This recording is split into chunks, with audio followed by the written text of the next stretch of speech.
Tamil tech Valimalai சேனலுக்கு உங்களை அன்போடு வரவேற்கிறோம். இன்றைக்கி நம்ம எதை பற்றி பார்க்க போகிறோம்னா, இந்த இண்டக்ஷன் குக்டாப் பற்றி தான் வந்து பார்க்க போகிறோம். இதை ஃபஸ்ட்டு பவர் ஆன் பண்ணி செக் பண்ணிக்கலாம்னா ப்ராப்ளம்னு சொல்லிட்டு பார்த்தீங்கன்னா எந்தவித ரெஸ்பான்ஸுமே வந்து கிடையாது.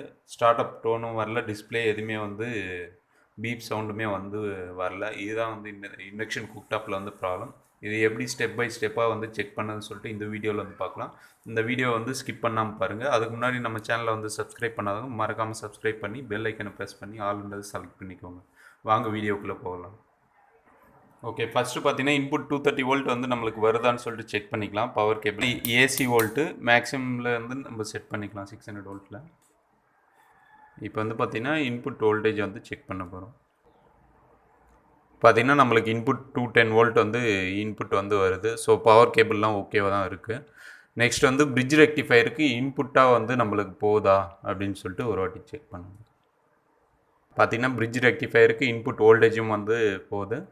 நெக்ஸ்ட் வந்து output bridge rectifier output DC, அதனால் மல்டிமீட்டர் டிசியில் செட் பண்ணிக்கலாம். பார்த்திங்கன்னா அவுட்புட்டும் வந்து நம்மளுக்கு வருது 290, ஆல்மோஸ்ட் வந்து 300 வோல்ட் வந்து அவுட்புட் டிசி வந்து கிடைக்குது. ஸோ வந்து பிரிட்ஜ் ரெக்டிஃபயர் சைடும் எந்த ப்ராப்ளமும் கிடையாது. ஸோ இப்போ வந்து பார்த்திங்கன்னா நம்மளுக்கு ஐஜிபிடி வந்து ப்ராப்ளமாக இருந்தால் ஃபியூஸ் வந்து ஓப்பன் ஆகிட்ருக்கும். பிரிட்ஜ் ரெக்டிஃபயருக்கு இன்புட் வோல்டேஜும் வந்திருக்காது. போட்ட உடனே வந்து இன்கேஸ் ஃபியூஸ் போகலை அப்படின்னாலும் வந்து நம்மளுக்கு பவர் வந்து ட்ரிப் ஆகும். அந்த ப்ராப்ளம் வந்து கிடையாது. ஸோ இப்போ வந்து பார்த்திங்கன்னா நம்ம எஸ்எம்பிஎஸ் செக்ஷன் சைடு வந்து செக் பண்ணணும். எஸ்எம்பிஎஸ் பார்த்திங்கன்னா நம்மளுக்கு 230 வோல்ட்லேருந்து 5 வோல்ட்டு 18 வோல்ட்டாக வந்து தனித்தனியாக பிரித்து எடுப்பாங்க. டிஸ்பிளேக்கு, ஃபேனுக்கு அந்த செக்ஷன் வந்து இப்போ ப்ராப்ளமாக இருக்குது. ஸோ அதை ஸ்டெப் பை ஸ்டெப்பாக செக் பண்ணலாம். ஓகே, நார்மலாக பார்த்திங்கன்னா எஸ்எம்பிஎஸ்க்கு பார்த்திங்கன்னா அதிகப்படியான ஐசி பார்த்திங்கன்னா இப்போ 12A ஐசி யூஸ் பண்ணியிருப்பாங்க. இதில் பார்த்திங்கன்னா PN81241 இந்த ஐசி யூஸ் பண்ணியிருக்காங்க. ஆனால் இங்கே இப்போ நம்ம கேமராவில் பார்க்கும்போதே பார்த்திங்கன்னா வீடியோவிலே பார்த்திங்கன்னா இங்கே ஐசி வந்து பேர்ன் ஆகிருக்கு, டேமேஜ் ஆகிருக்கு. அதுக்கு இன்புட் பவர் வர்ற ரெசிஸ்டரும் பார்த்திங்கன்னா இங்கே பேர்ன் ஆகிருக்கு. ஃபஸ்ட்டு வந்து செக் பண்ணிக்கலாம் இதுக்கு இன்புட் பவர் வருதான்னு சொல்லிவிட்டு. இந்த ரெசிஸ்டர் வழியாக தான் பார்த்திங்கன்னா நம்மளுக்கு இப்போ இதுக்கு இன்புட் பவர் எந்த வழியாக வருதுன்னு சொல்லிட்டு அப்படியே ரிவர்ஸில் வச்சு செக் பண்ணிக்கலாம். இந்த ரெசிஸ்டர் வழியாக தான் வந்து நம்மளுக்கு இன்புட் பவர் வரும். இந்த ரெசிஸ்டர் ஃபாலோ பண்ணிட்டு போகலாம். பார்த்திங்கன்னா இந்த 4 பின் சால்வ் ஆகிருக்கிற இடத்துல பார்த்திங்கன்னா நம்மளுக்கு ரெசிஸ்டர் கனெக்ட் ஆகிருக்கு. இந்த ரெசிஸ்டர் வந்து நெக்ஸ்ட்டு பார்த்திங்கன்னா இந்த பாயிண்டில் வந்து சால்ரிங் ஆகிருக்கு. இதுலேருந்து பார்த்திங்கன்னா இன்னொரு டயோடு வந்து கனெக்ட் பண்ணியிருக்காங்க. இந்த டயோட்லேருந்து இங்கே கனெக்ட் ஆகிருக்கு. இந்த டயோட்லேருந்து பார்த்திங்கன்னா இன்னொரு டயோடு வந்து கனெக்ட் பண்ணி இந்த இன்புட் பவரில் சால்விங் பண்ணியிருப்பாங்க. ஸோ இந்த இன்புட் பவர்லேருந்து 2 டயோட் சீரீஸில் போட்டு அதுக்கப்புறமா வந்து ஒரு ரெசிஸ்டர் மூலமாக வந்து இந்த ஐசிக்கு வந்து இன்புட் பவராக வந்து கொடுக்குறாங்க. ஸோ இது இன்புட் பவர் கொடுக்குறது. இப்போ இந்த ஐசி ஃபால்ட் ஆனாலும் சரி, இது வந்து ஒரு ஃபியூஸ் மாதிரி ஆக்ட் பண்ணி வந்து ஓப்பன் ஆகிடும். ஸோ இந்த ஐசியும் ஃபால்ட் ஆகிருக்கு, இதுவும் ஃபால்ட் ஆகிருக்கு. இப்போ வந்து இன்புட் வோல்டேஜ் வருதான்னு ஃபஸ்ட்டு கன்ஃபார்ம் பண்ண. பவர் வந்து டிசி பவர் தான். ஸோ வந்து நம்ம ஐஜிபிடியில் டிசி மல்டிமீட்டரில் வந்து டிசியில் மேக்ஸிமம் வோல்டேஜ் நான் செட் பண்ணிக்கிறேன். ஐஜிபிடியில் வந்து நெகட்டிவ் ப்ரோப் வந்து பிரிட்ஜ் ரெக்டிஃபயரோட நெகட்டிவ் பின்னில் வந்து வச்சுட்டு இப்போ வந்து வோல்டேஜ் செக் பண்ணுறேன். இதுக்கு இன்புட் வோல்டேஜ் வந்து இந்த சைடு வரல, இன்னொரு சைடு வந்து செக் பண்ணலாம். ஸோ ஒன் சைடு ரெசிஸ்டரோட ஒன் சைடு பார்த்தீங்கன்னா 196 வோல்டேஜ், அதாவது 200 வோல்டேஜ் கிட்ட வந்து வருது. நெக்ஸ்ட் இந்த ஐசிக்கு இன்புட் பவர் வந்து இந்த ரெசிஸ்டர் மூலமாக தான் வந்து கொடுப்பாங்க. ஸோ இந்த ரெசிஸ்டர் வந்து ஓப்பன் ஆயிடுச்சு. இந்த ஐசியும் வந்து வெடிச்சிருச்சு. நம்ம வீடியோவில் பார்க்கும்போதே வந்து தெரியும், வெடிச்சிருக்கு. ஸோ இந்த ஐசி ஃபால்ட் ஆனால் மட்டும்தான் வந்து இந்த ரெசிஸ்டர் வந்து நம்மளுக்கு ஓப்பன் ஆகிடும். ஸோ இப்போ இது ரெண்டுமே வந்து நம்ம ரீப்ளேஸ் பண்ணிக்கலாம். ஓகே, இப்போ ஐசியும் வந்து ஃபால்ட்டாக இன்கேஸ் நம்மளுக்கு இங்கே டேமேஜ் ஆகாமல் இருக்கும். ஐசியும் வந்து ஃபால்ட்டாக இருக்கா இல்லையான்னு சொல்லிட்டு ஒரு வாட்டி கன்ஃபார்ம் பண்ணுறதுக்கு மல்டிமீட்டரில் டயோட் மெஷர்மெண்ட் இல்லைன்னா கன்னிட்டி மோடில் வச்சுட்டு இது பார்த்திங்கன்னா இந்த 4 பின்னுமே ஒன்றா கனெக்ட் ஆகிடும். பார்த்திங்கன்னா ஃபஸ்ட் பின்னுக்கு இந்த சைடு இருக்கிற ஒரு பின்னுக்கு வந்து எந்த வித வேல்யூவும் வந்து வரல. இந்த பின்னுக்கு பார்த்திங்கன்னா 0.039 வேல்யூ வந்து மெஷர் ஆகுது.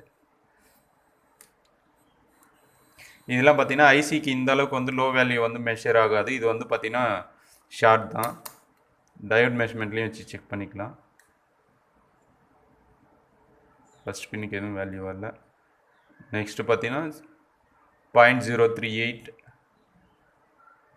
0.024,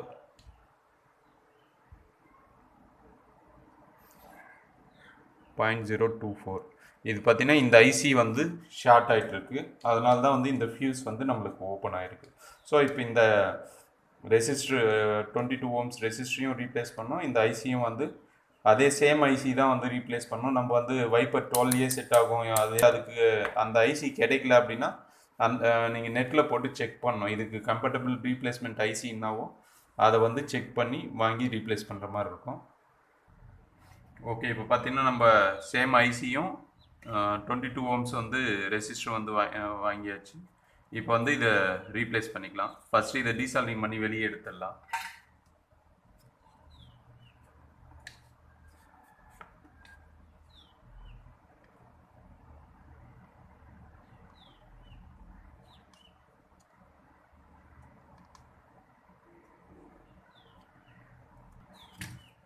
இந்த ஐசியும் வந்து ரிமூவ் பண்ணி எடுத்துடலாம்.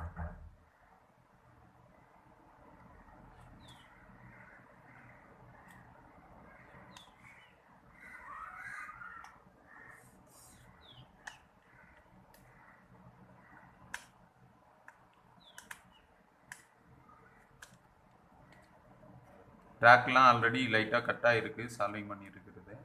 கொஞ்சம் எந்தெந்த ட்ராக் எதில் இருக்குதுன்னு சொல்லிட்டு ஃபஸ்ட்டே வந்து செக் பண்ணிவிட்டு அதுக்கப்புறம் ரிமூவ் பண்ணுறது பெட்டர்.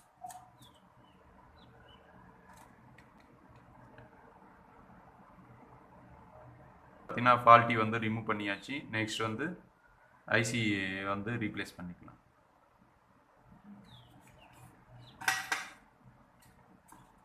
இப்போ பார்த்தீங்கன்னா உங்களுக்கு ஃபஸ்ட்டே வந்து நீங்கள் பொலாரிட்டி வந்து எந்த டைரெக்ஷனில் இருக்குதுன்னு சொல்லிட்டு ஐசி வந்து செக் பண்ணிக்கணும். இருந்தாலும் பரவாயில்ல, நம்மளுக்கு மார்க்கிங் கொடுத்துருப்பாங்க. ஃபஸ்ட் பின்னுக்கான மார்க்கிங் பார்த்தீங்கன்னா ரவுண்ட் பண்ணி கொடுத்துருக்காங்க பிளாக் கலரில். அதுதான் வந்து ஐசியோட ஃபஸ்ட் பின்னாக வந்து கனெக்ட் ஆகிருக்கணும். இந்த கர்வ் மாதிரி கொடுத்துருப்பாங்க. இதுதான் வந்து பின் ஐடென்டிஃபிகேஷனு. இதுதான் first, second, third, fourth, fifth, sixth, seventh pin. So வந்து இப்போ ஃபஸ்ட் பின் வந்து கரெக்டாக வந்து இந்த ஃபஸ்ட் பின் மார்க்கிங்கில் வந்து இந்த பிளாக் கலர் ஐடென்டிஃபிகேஷன் கொடுத்துருக்காங்க. அதில் வச்சு சால்விங் பண்ணிக்கலாம்.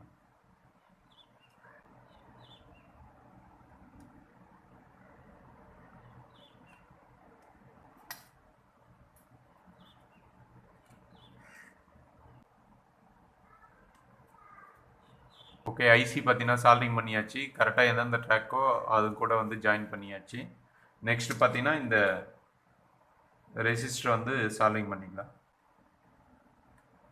ரெசிஸ்டருக்கு வந்து பொலாரிட்டி கிடையாது. ஸோ அதனால் எந்த டைரெக்ஷன் வேணாலும் வந்து கனெக்ட் பண்ணிக்கலாம். ஓகே, இப்போ பார்த்தீங்கன்னா ரெசிஸ்டரும் வந்து நம்ம சால்விங் பண்ணியாச்சு. இப்போ இன்புட் பவர் வந்து கொடுத்து செக் பண்ணிக்கலாம். ஃபால்ட்டான ஐசி பார்த்தீங்கன்னா ஒரு சில ஐசி வந்து இது மாதிரி டேமேஜ் ஆனது வந்து ஃபிசிக்கலாக வந்து தெரியும். ஒரு சிலது பார்த்தீங்கன்னா உள்ளுக்குள்ளாரையே வந்து ஷார்ட் ஆகிருக்கும். அப்போ வந்து நம்ம செக் பண்ணிவிட்டு இல்லைனா வந்து வேறு ஐசி ரீப்ளேஸ் பண்ணால் தான் வந்து தெரியும். மோஸ்ட்லி ரெசிஸ்டர் பார்த்தீங்கன்னா இது மாதிரி பவர் ரெசிஸ்டர்லாம் பார்த்தீங்கன்னா இது மாதிரி வந்து சின்னதாக வந்து பிளாக் மார்க் இருக்கும், டேமேஜ் ஆன மாதிரி, பர்ன் ஆன மாதிரி. அதை வச்சு நம்ம ஈஸியாக வந்து செக் பண்ணிக்கலாம். பார்த்த உடனே வந்து கண்டுபிடிச்சலாம் இந்த ரெசிஸ்டர் வந்து ஓப்பன் ஆகிட்டு இருக்குன்னு சொல்லிட்டு. அப்படி இல்லாத பட்சத்தில் பார்த்தீங்கன்னா நம்ம மல்டிமீட்டர் வச்சு தான் வந்து செக் பண்ணி ரீப்ளேஸ் பண்ணுற மாதிரி இருக்கும். ஓகே, இப்போ பார்த்தீங்கன்னா சால்விங் பண்ணிவிட்டு ஐபி போட்டு க்ளீன் பண்ணிக்கணும். ஓகே, இப்போ பார்த்தீங்கன்னா நம்ம ஐசி எல்லாமே வந்து ரீப்ளேஸ் பண்ணியாச்சு. இப்போ பவர் ஆன் பண்ணி செக் பண்ணிக்கலாம். ஓகே, இப்போ பார்த்தீங்கன்னா ஸ்டார்ட் அப் டோன் டிஸ்பிளே எல்லாமே வந்து வருது. இப்போ இது என்ன தான் டச் டிஸ்பிளேவாக இருந்தாலும் சுவிட்சு மைக்ரோ சுவிட்சஸ் யூஸ் பண்ணியிருந்தாலுமே வந்து நம்ம டைரெக்டாக டச் பண்ணும்போது வந்து பார்த்திங்கன்னா நான் ஐசோலேட்டட் பவர் சப்ளைன்றதுனால நம்மளுக்கு வந்து ஹெவியாக வந்து ஷாக் வரும். ஸோ அதனால் நான் டெம்பரவரியாக ஒரு பேப்பர் வச்சு செக் பண்ணிக்கிறேன்.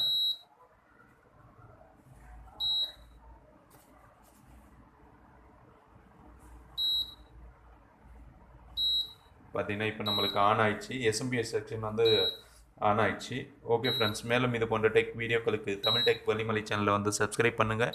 இந்த வீடியோ உங்களுக்கு பயனுள்ளதாக இருந்தால் மறக்காமல் உங்கள் ஃப்ரெண்ட்ஸுக்கு வந்து ஷேர் பண்ணி ஒரு லைக் பண்ணி விட்டுருங்க. நன்றி, வணக்கம்.